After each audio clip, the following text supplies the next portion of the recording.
Bueno, vamos a orar un momentito antes de empezar con la clase del día de hoy.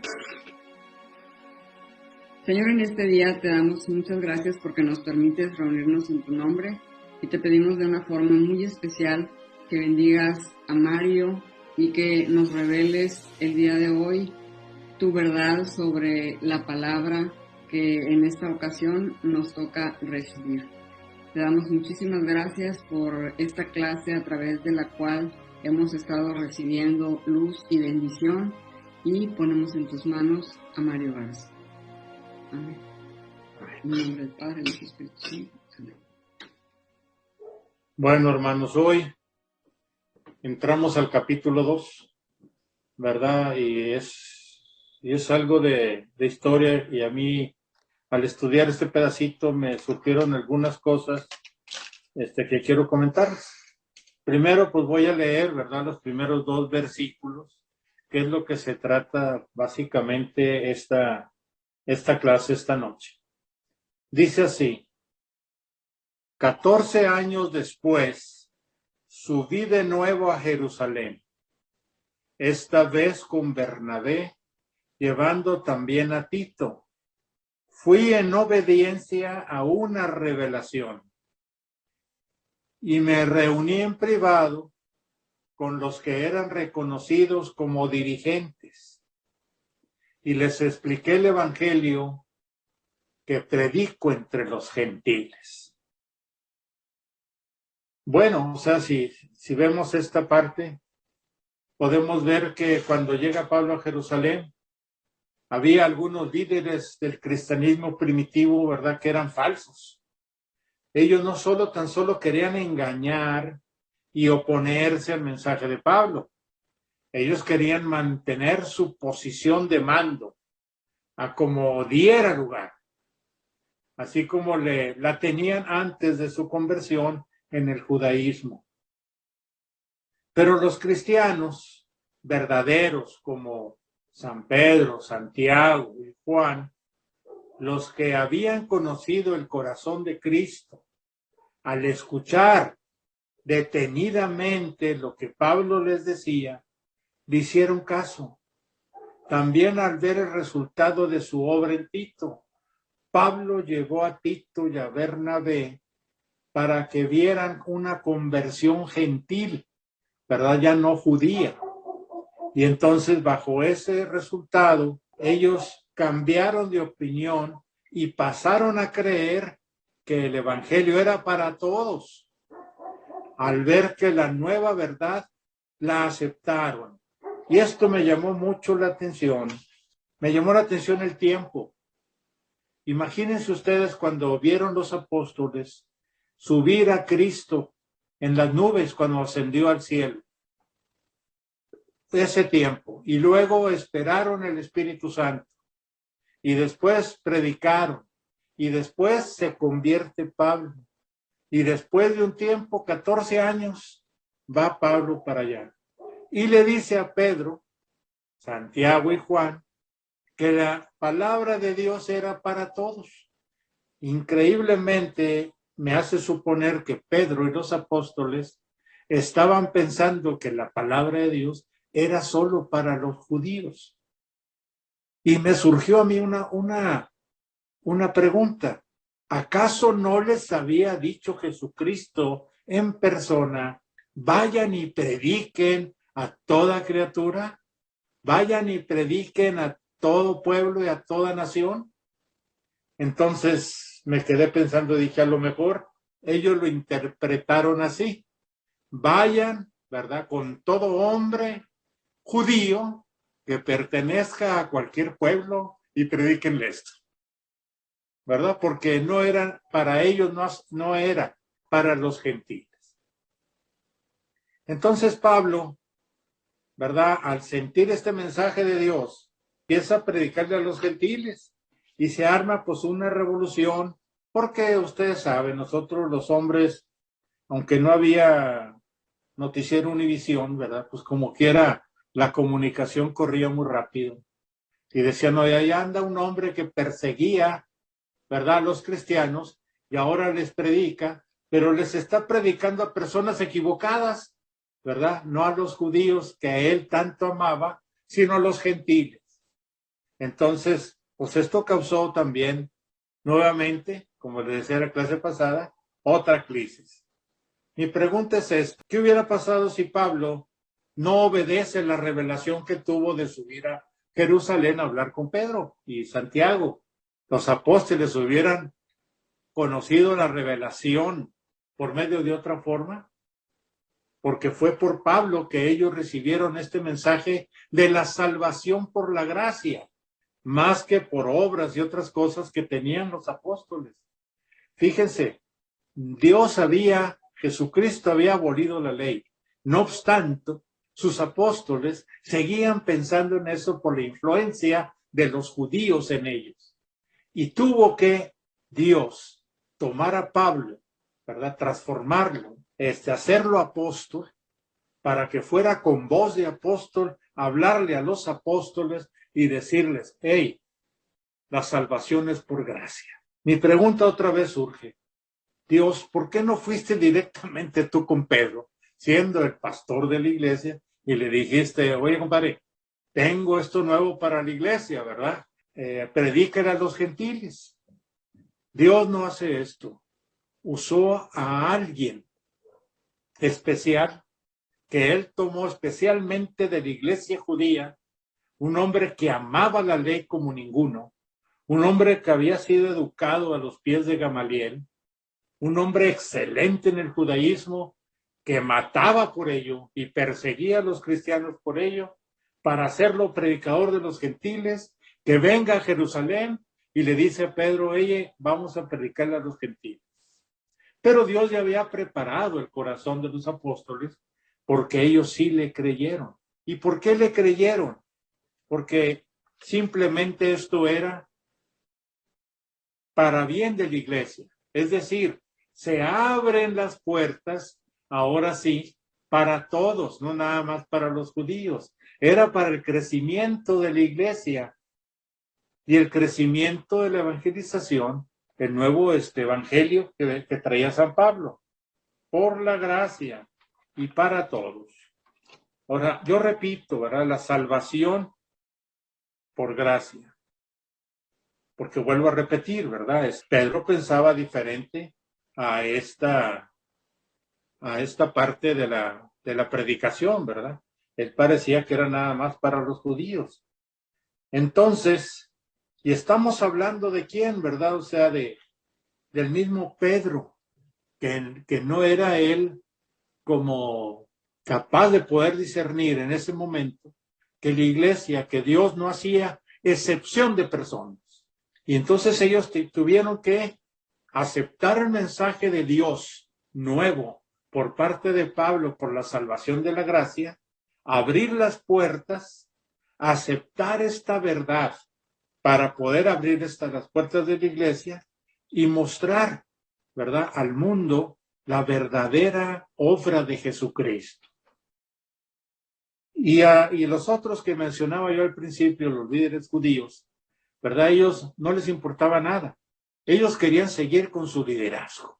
Ellos querían seguir como estaban. No me quites mi posición.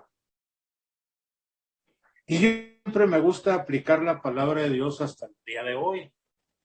Fíjense cómo esta escritura se cumple hasta el día de hoy. Hay líderes que dicen: a mí no me vas a quitar. Yo soy el líder. Y me quiere comer el mandado, pero yo soy el líder. Yo por eso formé este grupo, hice esto, hice el otro. Entonces Dios me llamó a esto y se sienten, ¿verdad? Y no son capaces de mover sus vidas, ¿verdad? Ni sus decisiones. Yo tuve problemas aquí en Austin, ¿verdad? Cuando fui a la renovación. Las líderes eran puras señoras y empezaron a ver, y empecé yo a decirles, aunque les dije que yo había conocido a Cristo, que había conocido y que había tenido inclusive muchas misiones con muchos sacerdotes, incluyendo al padre Alfonso Navarro, ¿verdad? Que conocía su visión de las comunidades eclesiales de base, a lo que ellos les llamaban cine y todo esto. Ellos no me creyeron. Me dijeron: ¿conoces el curso de evangelización, de iniciación? Le dije, bueno, pensando que el padre Navarro y yo nos juntamos, ¿verdad?, con el padre Carrillo Alday para formar las 4 verdades básicas del Evangelio, pues yo creo que sí creo en él. Pues mira, no estamos seguros, mejor tómalo. Ya voy, hermanos, a tomar el curso. No me importa, porque uno aprende de todos. Yo no podía decirle, oye, no, yo ya lo he tomado 15 veces, lo he dado tantas veces. No, quieres que lo haga, yo voy y lo hago. A mí no me importa. Y ayudo a las personas. Y eso es todo. A mí no me importa. Y puedo yo ser el instrumento para cambiar a personas ahí, ¿verdad? Que Dios cambie personas ahí, yo no cambio nada, pero ser el instrumento para que Dios cambie a esas personas y las haga de Él, las haga discípulos, porque esa es la misión. Pero tenemos que estar dispuestos a cualquier cosa. Tumbas el orgullo, tumbas la vanagloria, tumbas todo lo que tú sabes y vas ignorante ahí. Señor, no sé nada, enséñame a través de estas personas. Y uno aprende. No vas, no, que me va a enseñar, como decían tantos curas, ¿verdad? Que les decía yo, no, hombre, tú que me vas a enseñar. El chiste en esto, hermano, y yo formulé unas preguntas para ustedes hoy. Si ustedes son como las personas que menciona Pablo que querían mantener las cosas como siempre fueron, o como Pedro, Santiago y Juan, listos por permitir esta crisis de la novedad, de transformar un cambio favorable para el crecimiento del reino de Dios. ¿Qué clase de personas somos? ¿Sí me explico? Es por eso que en muchos movimientos y muchas cosas existe lo que yo le llamaba celo apostólico. ¿Quién sabe más? ¿Quién es más santo? ¿Verdad? El que ora más, el que predica más, el que hace esto, lo otro, no es importante. La verdad, no es importante. ¿Verdad? La diferencia entre un líder moderno de ahora que quiere permanecer con los mismos estatutos y le dices, forma un discípulo y te dice, pues lo estoy haciendo por medio de este libro, ¿verdad? Que me dio este padre, esta enseñanza y estas cosas, pero pues a lo mejor le ayuda, pero un discípulo se forma bajo el testimonio de tu vida personal para llevarlo a él a lo que tú sabes y Dios te ha enseñado. ¿Sí me explico? Entonces yo creo que ustedes mismos, ¿verdad? Cuando escucharon esto y yo hice una lista de amor y llamé a cada uno en aquel tiempo en ustedes, como he llamado a otras personas, les he dado todo lo que yo sé, poco o mucho, pero yo no quería ser su líder para siempre, porque entonces decía, no, estos son míos, ¿verdad? Y esto y lo otro. No. Si no lo suelto, ustedes no crecen. Si no lo suelto, ustedes no encuentran el propósito de Dios en sus vidas. Dios tiene un plan para nosotros, no solo plan de vida, sino un propósito para su iglesia. ¿En dónde estoy yo? ¿Qué voy a hacer por ello? ¿Existo nada más? ¿Entienden por qué ahora he dicho varias veces que esto puede ser una crisis para nosotros? Cuando la iglesia se compromete, ¿verdad? Cuando la iglesia nos compromete. La iglesia ya no será tan solo un culto de domingo, ¿verdad? Donde vamos, nos saludamos, cantamos, oramos, escuchamos. O sea, todo en el tiempo pasivo. Ya fui a misa, ya hice todo, ya no quiero moverme de ahí. Pero al llegar a la parte activa de ser un cristiano, o sea, nuestra participación activa en un nuevo ministerio, siempre hay una crisis. Hasta que eso no pasa, no podemos nosotros estar activamente participando en la iglesia.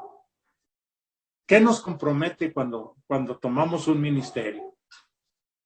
Bueno, pues tenemos que empezar a fuerza a conocer las escrituras, Por lo tanto, con ellas conocemos el corazón de Dios. Tuvimos que hacer algunos ajustes en nuestras rutinas. Ya no nada más que voy a ir el domingo a misa y elijo si a misa de 1, de 2, de 3, de 7 de la mañana, 8 de la noche, ¿verdad? Según mis actividades. Allí coloco, ¿verdad?, las prioridades con Dios. O sea, tuvimos que hacer nuestras propias y cambiar nuestras propias rutinas. Pero como era parte del crecimiento del reino de Dios, tuvimos esta conciencia, la mayoría la aceptamos. Otros dicen, no, a mí no me pongas a hacer eso. Mario, no me mortifiques en la Alameda. Cosas así, ¿sí me explico? Entonces entramos en una situación de, oye, es tu ministerio. Es el propósito de Dios para tu vida. Ya lo encontramos. Ya sabemos qué lugar ocupamos en la iglesia, cómo estamos ayudando. Esto es lo que nos llama a Gálatas ahora en el nuevo evangelio, ¿verdad? En el evangelio de la gracia. No solo se trata de salvarme yo, sino poder ¿verdad?, llevar este mensaje a que otros se salven por gracia y llegan a ser, recuerden, tenemos que hacer discípulos. Por lo tanto, tenemos que trabajar en ello. Los que aceptan esto, ¿verdad? Entonces, tenemos que estar listos. Ustedes están listos, por ejemplo, para sacrificar sus preferencias para el crecimiento del reino. O sea, estas preguntas nos llevan, ¿verdad?, a pensar mucho. ¿Por qué? Porque el trabajo, porque la escuela, porque el esposo, porque los hijos, porque aquello, porque el otro, como dijo Leti, la comida y aquello y el otro. Entonces nos olvidamos de nuestra participación concreta dentro del reino de Dios. Entonces, cuando los cristianos auténticos observaron que Pablo llevaba muy en serio su ministerio, ¿verdad?, y que los cambios eran para el bien de la iglesia, pues definitivamente dieron su bendición y su apoyo. Le dieron los recursos necesarios para que llevase a cabo aquella misión de incluir a los gentiles en la iglesia. Mientras que los aguafiestas, como siempre hay, ¿verdad?, los que no están a favor de los cambios, dejaron de hacer parte de la historia de la iglesia. Y eso es muy peligroso. Yo soy parte o dejé de ser parte de la historia de la iglesia. O nada más permanezco o soy parte, pero no tengo una historia dentro de la iglesia. ¿Sí me explico? Y eso pasaba en el primer siglo, ¿verdad? Todos, ¿se acuerdan que les comentaba? Agarraban hombres llenos del Espíritu Santo para que sirvieran a las mesas. Hombres llenos del Espíritu Santo, ¿verdad?, para que atendieran la evangelización. Mujeres llenas de Dios y llenas del Espíritu Santo que atendieran a las viudas, ¿verdad?, y a los huérfanos. Entonces, todo esto se ministraba en una forma completa y todo era para el crecimiento de la iglesia. No era para formar un grupo selecto ahí junto, nada más. Nosotros somos. Cuando pensamos así, no somos nada. ¿Sí me explico? No estamos cooperando con mucho. Bueno, ese es mi pensamiento. Porque cuando Dios nos invita a hacer algo para Él, su invitación lleva a una crisis de fe, a una decisión de fe. ¿Sí me explico? Y esta crisis nos hace elegir estar a favor o en contra del crecimiento del reino. Por ejemplo, ¿cuántas veces hemos escuchado? Yo voy a este grupo, pero no me gusta, ¿verdad? Porque no veo imágenes. No me gusta porque nunca mencionan a la Virgen. No me gusta porque nunca hay una misa. Se me hace que van por otro lado. No me gusta por aquello, no me gusta por lo otro. Entonces los líderes dicen, vamos a cambiar esto. Vamos a hacer para que ellos se sientan a gusto, hacer esto. Pero pregunto yo, ¿eso va a hacer que ellos cambien para el crecimiento de la iglesia o se queden confortados en lo que ellos creen y están tranquilos. ¿Estamos haciendo bien o estamos haciendo mal o los confrontamos? Mira, este grupo se ora, se canta, se lee la Biblia. Si tú eres católico de verdad, ve a misa antes o después de esta reunión. ¿Se acuerdan en la Alameda? Al último, no sé si se acuerdan, pero yo decía, no importa a qué iglesia pertenezcas, pero si eres católico, ¿verdad? Te espero en la Purísima. Pero si tú eres de otra denominación, ve con tu pastor, acércate a Dios. ¿Sí o no? Yo decía esto. No me importa, ¿verdad? A mí, ¿qué me importaba? ¿Qué nos importaba a nosotros en la Alameda? Que ellos conocieran a Cristo, que ellos conocieran el Evangelio, porque conociendo el Evangelio, Dios los iba a guiar a la verdad. En eso yo confié, y yo creo que todos nosotros confiamos igual, que Dios nos lleva a la verdad. Imagínate a este hombre decirle, no, mira, es esto, ¿lo quieres o lo dejas? No, yo prefiero ser acá, ¿verdad? Y estar pasivo. Deja de ser parte de la historia de la iglesia, porque su participación y el plan de Dios que tiene para esa persona Dios, ¿verdad? Y el propósito que tiene Dios para su vida en la iglesia, prácticamente se acaba. Yo he preguntado muchas veces, ¿tú sabes cuál es el propósito de Dios para tu vida dentro de la iglesia? No solo el trabajo. Bueno, pues tú te comprometiste, ¿verdad? Estudiaste y todo, porque en este mundo o lo haces o, ¿verdad? Bye bye. Tienes que trabajar con responsabilidad, tienes que trabajar con todo, ¿verdad? A mí me decía un hombre en el trabajo, Mario, ¿por qué haces esto y lo haces otro, ¿verdad? Y haces aquello si no te lo pide. Dije, ¿quién no me lo pide? Decía, ¿tu jefe esto? Dice, no me lo pide mi jefe, pero me lo pide Dios. Dios es el que me dio el trabajo, no estas personas. Dios es el que me lo dio. Entonces yo trabajo para Dios y cumplo en el trabajo, ¿verdad? Como parte, como si fuera para Dios, porque Dios me va a juzgar acerca de mi responsabilidad, acerca de mis relaciones interpersonales ahí y de mi testimonio cristiano dentro de mi trabajo. Y esta es la crisis que estaba sufriendo Gálatas, ¿verdad? Por eso me está gustando mucho estudiar este libro, porque nos confronta a una realidad existencial, circunstancia temporal actual de nuestra vida. No es algo que pasó. No estamos obteniendo sabiduría de la palabra de Dios, sino una verdad implícita que implica que tomemos una decisión seria en nuestras vidas, ¿verdad? Y nos lleve a servir dentro del reino de Dios. Si hacemos un repaso acerca de lo que conocemos como crisis de fe, creo que he hablado mucho al respecto, que cuando Dios nos invita a hacer algo en la iglesia, tiene que haber, ¿verdad? Un creyente que decida y acepta participar en el nuevo ministerio.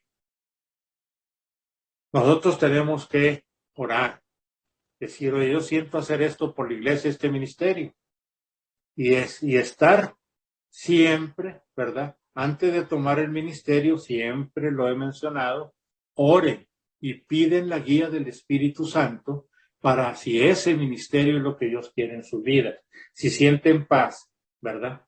Entonces, lo que al sentir estar en esta crisis, se dedican a la oración pidiendo a Dios discernimiento, se dedican a la meditación, imaginando qué les pasará al participar en este nuevo ministerio.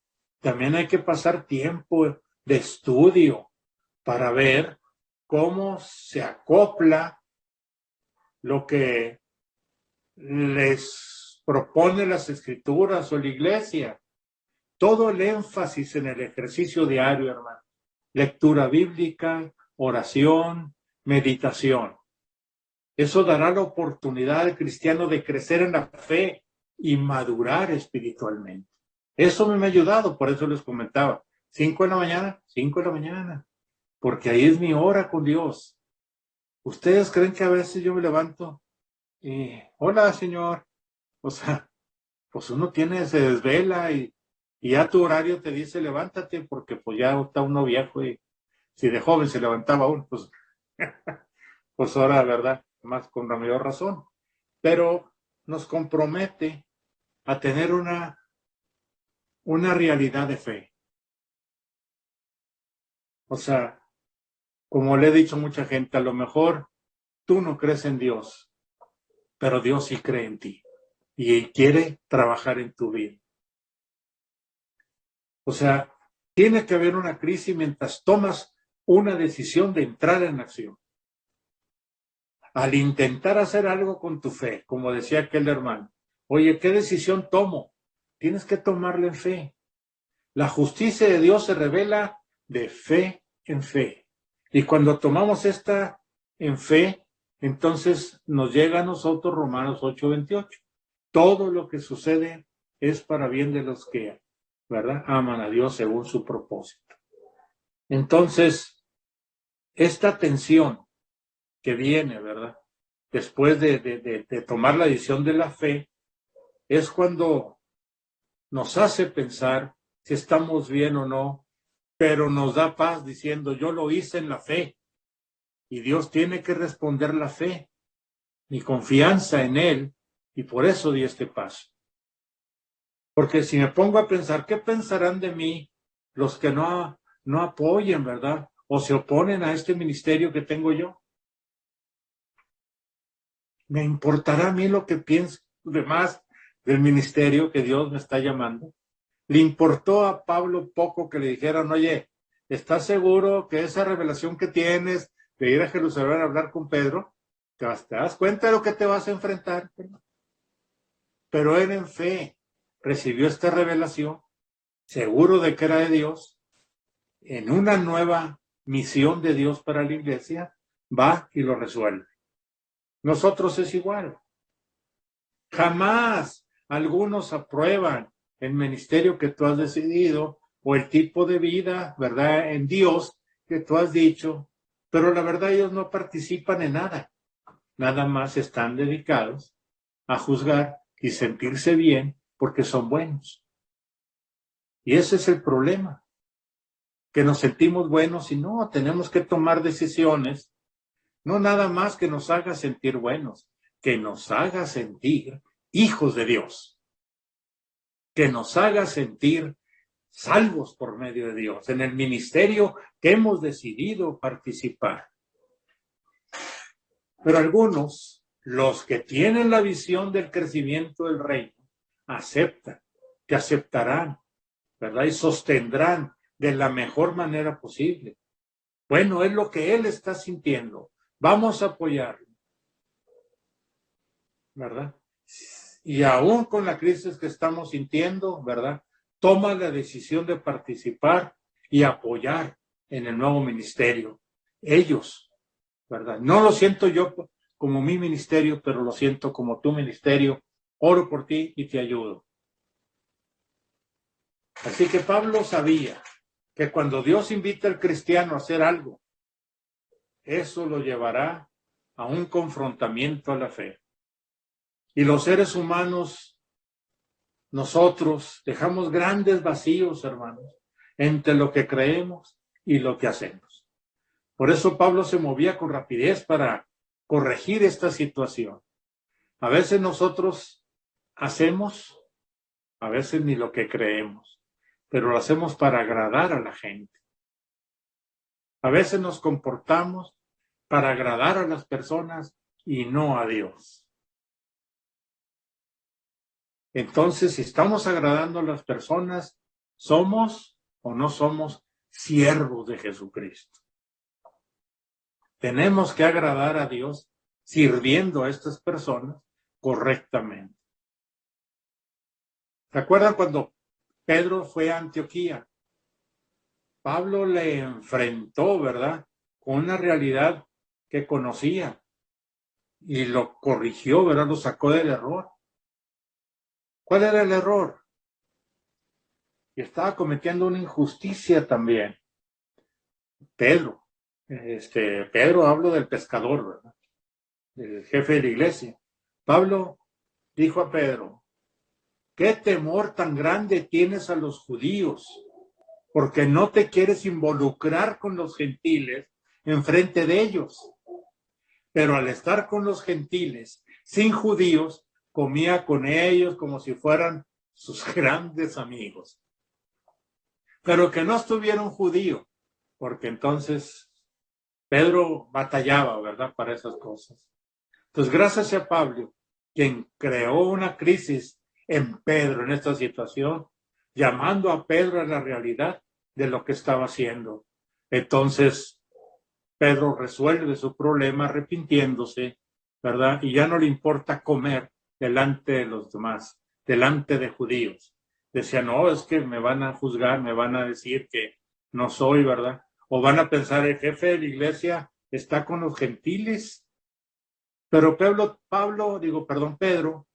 después del mensaje de Pablo, ¿qué tenía que hacer? ¿Seguir predicándole nada más a los judíos? ¿O tenía que predicarle a cualquiera que se enfrentara, que tuviera enfrente? ¿Sí me explico? Era también ya misión de todos los apóstoles. Ahora sí pueden ir a todo el mundo y a todos lados a formar la iglesia. Así que no tengamos miedo a la crisis, provocadas por cosas buenas y bíblicas para hacer crecer la iglesia, y no solo la iglesia, para crecer nosotros también espiritualmente, para acercarnos a Dios. Porque si no fuera así, hermano, si Pablo no va y Pedro no lo acepta, ahorita nosotros los gentiles no nos aceptarían en la iglesia. Así de sencillo. Puede también ser muy peligrosos.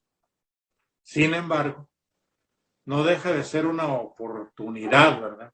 Y lo principal, que es cuando obedecemos la invitación de Dios de obedecer, estaremos siguiendo siempre al Señor. Y eso es nuestra vida,